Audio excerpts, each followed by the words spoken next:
Welcome back to Epochs Across Eras, where we uncover the voices often drowned out by power. While Qin Shi Huang built roads, walls and armies to unify China, others took a different path, into forests, mountains and silence.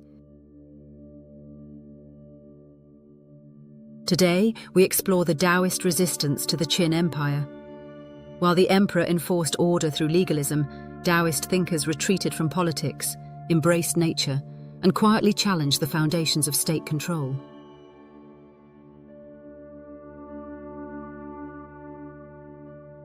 Their defiance wasn't loud, but it endured. Join us as we meet the mystics who dared to resist China's most authoritarian regime, not through force but through philosophy. Qin Shi Huang ruled through walls and weapons, but not everyone obeyed. Scattered across China, hermits and philosophers followed another master, Tao, the Way. Taoism rejected the very principles Qin was built upon: control, hierarchy, punishment. Instead, it taught harmony, spontaneity, and non-action. While legalism screamed obedience, Taoism whispered, "Let go." These whispers became resistance. Some burned books, others vanished. Some, it said, taught the emperor himself. Who were these rebels of the spirit, and how did they challenge the mightiest ruler in Chinese history? Let's journey into the shadows and listen. Taoism and legalism weren't just philosophies. They were rival blueprints for society. Legalism believed people were selfish, society needed law, and order required force.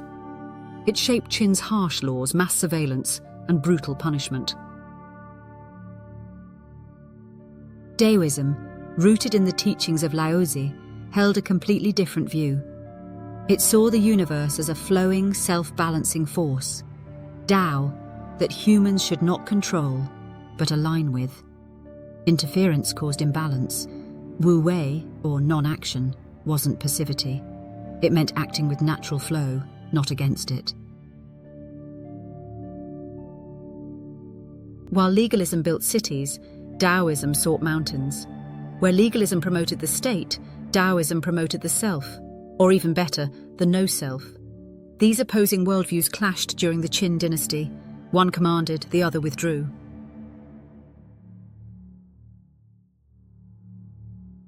And while the emperor ruled from palaces, Daoist hermits walked away.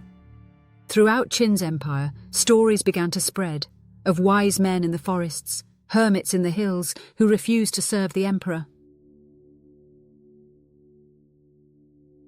Some were former officials who walked away from court life. Others were mystics who rejected all forms of power. They offered no speeches, no rebellions, just absence, a withdrawal from a system they saw as false. In Daoist thinking, true virtue is hidden, and the wisest people do not seek recognition.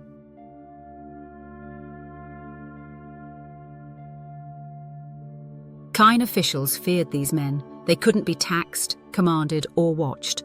Rumors swirled. Some sages had elixirs of immortality. Others could predict disaster. One, it said, wrote a letter to the emperor himself, telling him that his obsession with control would doom him.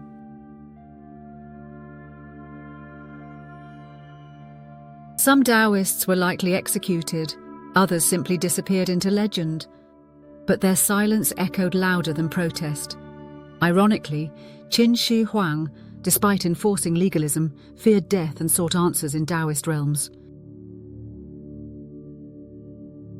He sent expeditions to find immortals, Daoist sages said to live on mythical islands like Penglai. They carried elixirs, scrolls and prayers, but they returned with silence, or never came back. In his final years, the emperor turned increasingly toward alchemy, drinking strange concoctions meant to prolong life, many containing mercury, which likely hastened his death. His search was desperate. He had built a world of order, but not peace. It was a tragic irony. The most powerful man in China, shaped by legalism, turning to Taoism for salvation. And yet he couldn't let go. Daoism didn't promise control, it promised surrender. And in the end, surrender was the one thing the first emperor could not do. The Qin Empire collapsed soon after its founder's death, but the Daoist spirit endured. While legalism created empires, Daoism created soulful resistance, a model for defying power without raising a sword. Daoism influenced medicine, poetry, martial arts, and later governments. It offered balance to the cold mechanics of the state, and a reminder that not all wisdom sits on a throne.